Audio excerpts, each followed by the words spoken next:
Hello everyone, welcome back to my YouTube channel. I hope you all are doing good. And in this video, we are going to start class 11 chapter 5th bio morphology and flowering plant. आज हम इस video में अपना class 11 bio का chapter 5th morphology flowering plant को cover up करने वाले हैं। आज हम इस चैप्टर के वही टॉपिक्स कवर अप करेंगे जो हमारे सिलेबस में आने वाले हैं, 11th क्लास के सिलेबस में आने वाले हैं। तो देखिए, सबसे पहले जो हमारा टॉपिक है वो है हमारा टॉपिक इन्फ्लोरेंसेस। इन्फ्लोरेंसेस क्या होता है? देखिए, आप यहाँ पे कई सारे डायग्राम्स को देख रहे हो, 1 2 3 4 जो भी हमारी डायग्राम्स हैं। तो देखिए, आपको दिख रहे हैं यहाँ पे कितने सारे ग्रुप्स हैं, फ्लावर्स के कितने सारे ब्रांचिंग हुई है। तो इन्हीं को तो हम इन्फ्लोरेंसेस कहते हैं। अगर हम बात करें इन्फ्लोरेंसेस की डेफिनेशन क्या होती है, there are 2 type of definition, 2 definition होती है इसकी। आप कोई सी भी देख सकते हैं। Arrangement of flowers on the axillary stem, ये हमारी सबसे पहली डेफिनेशन है। यानी एक्सिलरी स्टेम पे फ्लावर्स का अरेंजमेंट होना, उसको हम इन्फ्लोरेंसेस कहते हैं। या हम इसको कह भी सकते हैं group of flower on the branches, यानी जो फ्लावर्स फ्लावर्स की जो ब्रांचेस होती हैं उस पर ग्रुप ऑफ फ्लावर, यानी फ्लावर का जो ग्रुप होता है उसको हम इन्फ्लोरेंसेस कहते हैं। यानी group of flowers on the branches is called inflorescences. Type of inflorescences, अब कितने टाइप के इन्फ्लोरेंसेस होते हैं? There are 2 type of inflorescences, racemose और साइमोस। अब देखिए, रेसमोस क्या होता है? रेसमोस वो इन्फ्लोरेंसेस होता है जिसमें कि फ्लावर के मेन टिप पे फ्लावर प्रेजेंट नहीं होता है। मतलब क्या होता है रेसमोस में? क्या होता है, टिप पे फ्लावर, प्लांट के टिप पे फ्लावर प्रेजेंट नहीं होता है, उसको हम रेसमोस कहते हैं। अब रेसमोस में एक ऑर्डर होता है, उसको हम कहते हैं एक्रोपिटल ऑर्डर। इस ऑर्डर को क्या कहते हैं? ये ऑर्डर क्या होता है? New flower at the tip. इस ऑर्डर का मतलब होता है जो फ्लावर होते हैं वो टिप पे होते हैं और ओल्ड फ्लावर होते हैं वो बेस पे होते हैं। यानी प्लांट के जो टिप होता है उस पर तो न्यू फ्लावर होंगे और जो उसका बेस होगा प्लांट का उस पर ओल्ड फ्लावर होंगे। तो इस ऑर्डर को कहते हैं हम एक्रोपिटल ऑर्डर। अब आता है हमारा साइमोस। तो देखिए, साइमोस क्या होता है? अब देखिए, साइमोस में क्या है कि साइमोस जो होता है उसमें फ्लावर प्रेजेंट होता है स्टेम पे, यानी टिप पे क्या होता है, फ्लावर प्रेजेंट रहता है। और साइमोस में क्या होता है, हमारा किस बेसिपेटल ऑर्डर में फॉर्म होता है? साइमोस में बेसिपेटल ऑर्डर में ही होता है। साइमोस में बेसिपेटल ऑर्डर क्या होता है? New flower arise at the base. अब जो हमारा प्लांट होता है उसका जो बेस होता है, बेस पे तो हमारा न्यू फ्लावर अराइज होगा और जो टिप होगी, टिप पे हमारा ओल्डर फ्लावर अराइज होगा। तो ये तो होता है हमारा साइमोस। अब देखिए, हमने रेसमोस, साइमोस हमने पढ़ लिए। अब हम आते हैं, इसमें टॉपिक है हमारा फ्लावर। अब देखिए, सब लोग जानते हैं फ्लावर क्या होता है। एक फूल होता है इसमें जिसमें सुगंध आती है, कलरफुल होता है, ब्यूटीफुल होता है। लेकिन यहाँ पे आज हम डिटेल में पढ़ने वाले फ्लावर होता क्या है। देखिए, आप देख सकते हैं फ्लावर में यहाँ पे एक डायग्राम बना हुआ है फ्लावर का। यहाँ पे आपको डायग्राम में सब टॉपिक्स दिए गए हैं। ये जो नीचे वाला टॉपिक है इसको थैलेमस और रिसेप्टिकल्स कहते हैं, और उसके जो साइड वाला है वो पेडिकल स्टॉक। यहाँ पे जो दिया गया है कैलेक्स, कोरोला। और देखिए, यहाँ पे जो स्टेमन होता है, स्टेमन क्या होता है? वो मेल पार्ट होता है। स्टेमन को मेल पार्ट होता है। स्टेमन को हम दूसरी लैंग्वेज में कहते हैं एंड्रोशियम। एंड्रोशियम क्या होता है? मेल पार्ट होता है। अब देखिए, यहाँ पे पिस्टिल, कार्पेल, ये सारे हमारे क्या है? फीमेल रिप्रोडक्टिव प्लांट होते हैं। ये हमारे फीमेल रिप्रोडक्टिव पार्ट होते हैं जिनको हम गाइनोशियम कहते हैं। जो भी हमारे फीमेल रिप्रोडक्टिव पार्ट्स होते हैं उनको गाइनोशियम कहते हैं, और जो भी मेल पार्ट होते हैं हम उसको एंड्रोशियम कहते हैं। देखिए, फ्लावर इज मॉडिफाइड सूट। जो फ्लावर होता है वो मॉडिफाइड सूट होता है। जैसे कोई भी प्लांट होता है उसका जो नीचे वाला जो पार्ट होता है उसको हम रूट सिस्टम कहते हैं, और जो अपर पार्ट होता है हम उसको सूट सिस्टम कहते हैं। तो ये जो फ्लावर होता है, फ्लावर कहाँ आता है? सूट सिस्टम में तो आता है, रूट सिस्टम में तो नहीं आता। तो जो सूट सिस्टम होता है तो इसीलिए हम इसको कहते हैं flower is modified suit. Flower का एक मॉडिफाइड सूट है। It is form by overlapping of notes. यानी जो आपने देखा होगा नोट्स क्या होते हैं, जैसे गन्ने होते हैं, गन्ने के जो डंडे होते हैं उसमें क्या होता है, 2 मतलब गैप से होते हैं। जो गैप होता है उसको हम इंटरनोट्स कहते हैं। जहाँ पे जो फिलिंग्स होती है गैप की हम उसे नोट्स कहते हैं। तो ये क्या होता है, फ्लावर किसकी वजह से फॉर्म होता है? नोट्स की ओवरलैपिंग की वजह से फॉर्म होता है। Flower is the reproductive part and it's is characteristic of angiospermic plant. Flower क्या है? हमारे रिप्रोडक्टिव पार्ट है, और ये किसका कैरेक्टरिस्टिक है? ये हमारा एंजियोस्पर्मिक प्लांट का कैरेक्टर्स है। अब देखिए, अब हमारा आता है पार्ट्स ऑफ फ्लावर, यानी फ्लावर के कितने पार्ट्स होते हैं, क्या इंपॉर्टेंस होते हैं, कौन से इंपॉर्टेंट होते हैं या नहीं होते हैं। अब इसमें कवर अप करने वाले हैं। A typical flower having 4 part, यानी 4 के जो फ्लावर होता है उसके 4 पार्ट होते हैं। 2 part is essential and 2 part है नॉन असेंशियल। यानी जिसमें से हमारे 2 पार्ट जो होते हैं वो हमारे असेंशियल होते हैं, यानी हमें नीडफुल होते हैं, जो ज़रूरत होते हैं, और जो 2 पार्ट्स होते हैं वो हमारे नॉन असेंशियल होते हैं, यानी उनकी हमें ज़रूरत नहीं होती। Male part and female part, ये जो होते हैं हमारे फ्लावर में, वो किसकी वजह से फॉर्मेशन किसकी वजह से होता है? Due to formation of male gamete and female gamete. यानी जब हमारे मेल गेमेट और फीमेल गेमेट की फॉर्मेशन होती है उसके बाद ही हमारे मेल पार्ट और फीमेल पार्ट फ्लावर के अंदर क्रिएट होते हैं, यानी जनरेशन होते हैं। Non essential part calyx and corolla. अभी आपने देखा था हमारे फ्लावर के डायग्राम में जो कैलेक्स और करोला था, वो जो हमारे होते हैं वो नॉन असेंशियल पार्ट होते हैं, हमें उनकी कोई ज़रूरत नहीं पड़ती। लेकिन मेल पार्ट और female part it is very important for having. Now it's time to read the function of flower parts. Function यानी फ्लावर पार्ट के क्या क्या फंक्शंस हैं।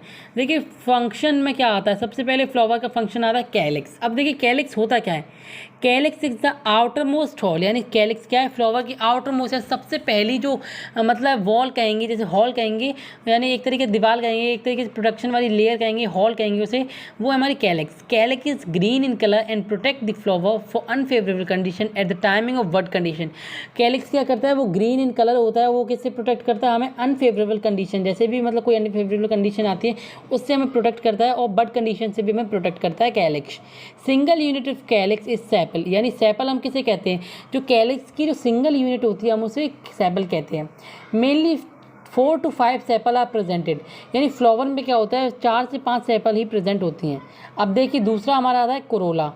अब कोरोला क्या होता है, it is the second most whole of a flower, यानी सबसे पहले कैलिक्स होता है और कैलिक्स से ऊपर क्या होता है कोरोला, तो ये क्या हमारी सेकंड मोस्ट होल है, यानी सेकंड मोस्ट प्रोडक्टिव लेयर है, कह सकते हैं दीवार कहेंगे उसको, ये फ्लावर की है कोरोला।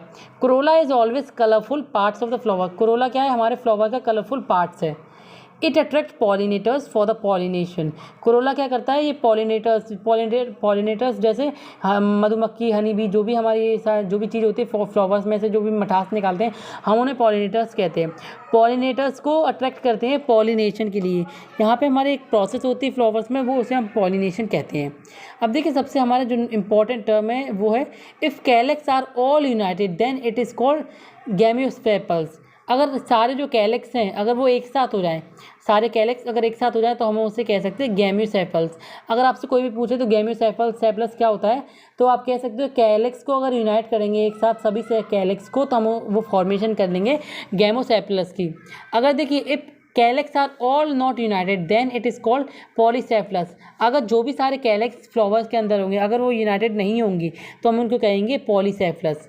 देखिए यहाँ पे एक और इम्पॉर्टेंट टर्म है, if all the petal are joining together are called gamopetals. अगर जितने भी पेटल्स जो होंगे हमारे अगर सारे जॉइन होंगे एक साथ तो उन पेटल्स को हम कहेंगे गैमियोपेटल्स। अगर जो भी मतलब कि पेटल्स एक साथ नहीं होंगे, अगर वो यूनाइटेड नहीं होंगे एक साथ नहीं होंगे सारे पेटल्स, तो हम उनको कहेंगे पॉलीपेटल्स, उनको कहते हैं polypetals. Now it's time to read about androecium, that what is androecium. जैसा कि मैंने अभी आपको बताया था एंड्रोसियम क्या होता है और गायनोसियम क्या होता है। एंड्रोसियम जो भी हमारा फ्लावर्स का जो मेल पार्ट होता है, फ्लावर्स का male part that is called androecium. Flowers male part is called androecium. Inside androecium male gamete is form, यानी एंड्रोसियम के अंदर क्या होता है मेल गैमेट की फॉर्मेशन होती है। Androecium single unit name as stamen, हम एंड्रोसियम की जो सिंगल यूनिट होती है हम उसे स्टेमन कहते हैं। स्टेमन हैविंग अ पार्ट, स्टेमन के हमारे पार्ट्स होते हैं, दो पार्ट होते हैं हमारे, एंथर एंड फिलामेंट। हमारे दो पार्ट होते हैं स्टेमन के, anther and filament. Anther is a bilobed structure, bilobed structure होता है हमारे एंथर का। अब देखिए गायनोशियम क्या होता है, गायनोशियम होता है हमारा फीमेल रिप्रोडक्टिव पार्ट, जो भी हमारा फीमेल रिप्रोडक्टिव पार्ट होता है उसे हम गायनोशियम कहते हैं। Single unit of gynoecium is carpel और pistil. Carpel consist of 3 main parts, carpel जो होता है हमारे 3 मेन पार्ट कंसिस्ट करता है। देख क्या होता है हमारे 3 मेन पार्ट, जहाँ पे आपको डायग्राम दिख रहा है, stigma, style, ovary, female gamete, egg, ovule. देखिए ओवरी के अंदर जो इनसाइड ये सर्कुलर आपको दिख रहा है वो हमारा ओव्यूल है। Androecium and gynoecium are essential part of the flower, यानी जो मेल पार्ट और female part both are essential for the flower, that is called androecium and gynoecium. अब इस चैप्टर के हमारे जो इंपॉर्टेंट टर्म्स हैं वो है हमारी, देखिए यहाँ पे सबसे पहले इंपॉर्टेंट टर्म्स है हमारा बाइसेक्सुअल। बाइसेक्सुअल होता क्या है, वन पेरेंट हैविंग 2 सेक्सेस, यानी एक पेरेंट है, यानी एक कोई भी पेरेंट्स है अगर उसके पास 2 सेक्सेस होते हैं, male and female. Hermaphrodite animals, ऐसे एनिमल्स को हम हर्माफ्रोडाइट एनिमल्स कहते हैं। यानी वन पेरेंट हैविंग 2 सेक्सेस, यानी एक पेरेंट पे अगर 2 सेक्सेस होते हैं हम इसे बाइसेक्सुअल्स कहते हैं। अब देखिए हमारा जो सेकंड वन आता है वो आता है हमारा यूनिसेक्सुअल। हमने बाइसेक्सुअल पढ़ लिया, अब हम यूनिसेक्सुअल पढ़ेंगे। यूनिसेक्सुअल क्या होता है, when one parent having 1 sex either male और फीमेल, यानी एक पेरेंट के पास अगर एक सेक्स हो, चाहे वो मेल हो चाहे वो फीमेल हो, that is called unisexual. Then after pistillate, अब पिस्टिलेट क्या होता है हमारा, पिस्टिलेट होता है when in a plant only female part is present, अगर प्लांट के अंदर फीमेल पार्ट प्रेजेंट होता है उसे हम पिस्टिलेट कहते हैं। यानी पूरे प्लांट में, हमारे पूरे प्लांट में फीमेल पार्ट ही प्रेजेंट हो, मेल पार्ट नहीं हो, तो सम कंडीशन को और उस पार्ट को हम कहते हैं, उस चीज़ को हम कहते हैं पिस्टिलेट। स्टेमिनेट क्या होता है, स्टेमिनेट होता है प्लांट के अंदर मेल पार्ट का प्रेजेंटेशन होना, यानी प्लांट के अंदर मेल पार्ट की प्रेजेंटिंग होना, हम उसको कहते हैं स्टेमिनेट। अब देखिए पेरियंथ क्या होता है। अब हमारा थर्ड जो आता है पेरियंथ। पेरियंथ होता क्या है? In flower when use not differentiate, in flower when we not differentiate calyx और corolla, that condition called perianth. यानी ऐसे फ्लावर्स जिनमें हम डिफ्रेंशिएट नहीं कर सके कि मतलब कौन सा कोरोला है कौन सा कैलिक्स है, तो उसको हम कहते हैं पेरियंथ। जिसका एग्जांपल है लिली फ्लावर। हम लिली फ्लावर में नहीं बता सकते कि ये हमारा कोरोला है और ये हमारा कैलिक्स है, तो उस कंडीशन को हम कहते हैं पेरियंथ। देखिए ब्रैक्स। ब्रैक्स क्या होता है? It is a small leafy present at the base of the flower, यानी स्मॉल लीफ प्रेजेंट होती है, एक छोटी सी पत्ती होती है फ्लावर के बेस पे प्रेजेंट होती है, उसको हम ब्रैक कहते हैं। अब इसमें भी हमारे दो वो हैं, ब्रेसिटेट और एब्रेसिटेट। ब्रेसिटेट क्या होता है? When bract present in the flower, जब ब्रैक फ्लावर के अंदर प्रेजेंट होंगे तब हम उसके कहते हैं ब्रेसिटेट। ब्रैक आप जानते हो ब्रैक क्या होता है? एक छोटी सी लीफ जो कि फ्लावर के बेस पे प्रेजेंट होती है उसे हम ब्रैक कहते हैं। अगर वही ब्रैक प्रेजेंट होती है फ्लावर में तो हम उसे ब्रेसिटेट कहते हैं। अगर वही ब्रैक प्रेजेंट नहीं होती फ्लावर के अंदर तो हम उसे एब्रेसिट कहते हैं। अब देखिए अब हमारा आता है एपिपेटलस। एपिपेटलस क्या होता है? When एंडोसियम attach with petals in the flower, एंडोसियम आप जानते हो मेल पार्ट, मेल पार्ट अगर अटैच हो पेटल्स के साथ तो उसको कहते हैं एपिपेटलस। देखिए एग्जांपल ब्रिंजल। ब्रिंजल में क्या होता है? ब्रिंजल में क्या होता है? जो पेटल्स होते हैं वो मेल पार्ट से कनेक्टेड होते हैं, तो उसको हम एग्जांपल में ले सकते हैं ब्रिंजल ऑफ। इसकी जो फैमिली होती है, ब्रिंजल की फैमिली कौन सी होती है? सोलिनेसी, और ब्रिंजल का साइंटिफिक नेम है सोलिनम मैलगोनेना। अब देखिए अब हमारा आता है मोनोडल्फस। मोनोडल्फस क्या होता है? In this condition stamens are united in one bundle. जो स्टेमन्स होते हैं यानी हमारे जो मेल पार्ट होते हैं फ्लावर के, अगर वो सारे एक यूनाइटेड हो जाएं तो उस एक बंडल में हम उस कंडीशन को कहते हैं मोनोअडल्फस। फॉर एग्जांपल इसका एग्जांपल है चाइना रोज, जिसको हम गुड़हल कहते हैं, हिबिस्कस रोजा सिनेंसिस इसका साइंटिफिक नेम है। चाइना रोज की फैमिली होती है वो होती है मॉलवेसी फैमिली। अब देखिए मोनोअडल्फस हमने पढ़ लिया हुआ था, हमारा diadelphous. In this condition stamens are united in two bundles. अगर डायअडल्फस क्या होता है? स्टेमन्स अगर दो बंडल में कनेक्टेड हो तो उसको हम डायअडल्फस कहते हैं। फॉर एग्जांपल पी, यानी हमें पी क्या है? मटर जो होती है वो डायअडल्फस है, यानी इसमें क्या होता है? स्टेमन जो होते हैं दो बंडल्स में कनेक्टेड होते हैं। इस पी का जो हमारा साइंटिफिक नेम है वो है पायसम सटाइवम। हमारा payasam sativum is the scientific name of P. अब देखिए अब हमारा आता है पॉलीअडल्फस। हमने मोनोअडल्फस पढ़ लिया, डायअडल्फस पढ़ लिया, पॉलीअडल्फस पढ़ेंगे। When all the stamens are present more than two bundle, ये जितने भी सारे स्टेमन्स होते हैं वो अगर दो बंडल से ज़्यादा में प्रेजेंट होते हैं तो उन्हें हम पॉलीअडल्फस कहते हैं। जिसका एग्जाम्पल है सिट्रस फ्रूट, यानी जो खट्टे खट्टे फ्रूट्स होते हैं वो, सिट्रस यानी खट्टापन। फैमिली होती है सिट्रस फ्रूट की रूटेसी। इसमें हमारा एक नोट है, इन saliva and mustard the length of filament is very, यानी जो सलाइवा और मस्टर्ड होता है उसका जो लेंथ होती है फिलामेंट की वो वेरी होती है। अब देखिए सबसे इंपॉर्टेंट जो हमारा आता है एपोकार्पस। एपोकार्पस क्या होता है? When all the carpels are free in flower, यानी फ्लावर के अंदर जितने भी कार्पल्स होंगे, आपने अभी देखा सेपल्स और पेटल्स और कार्पल्स, तो जो भी कार्पल्स क्या है हमारे फीमेल रिप्रोडक्टिव पार्ट्स हैं, तो जो भी कार्पल्स फ्री हैं फ्लावर में हम उन्हें एपोकार्पस कहते हैं। For example lotus and rose, apocarpous का आपका एग्जाम्पल दिख रहा है लोटस एंड रोज। अब देखिए एक हमारा लास्ट आता है सिनकार्पस। सिनकार्पस क्या होता है? When all the carpels are united together in flower, जब सारे कार्पल्स जो होते हैं यूनाइटेड हो फ्लावर में तो उनको कहते हैं हम सिनकार्पस। इसका एग्जाम्पल है हमारा मस्टर्ड टोमेटो। इसका एग्जाम्पल है mustard and tomato. Thank you for watching the video. Now until the next video, keep practicing and keep learning. Thank you.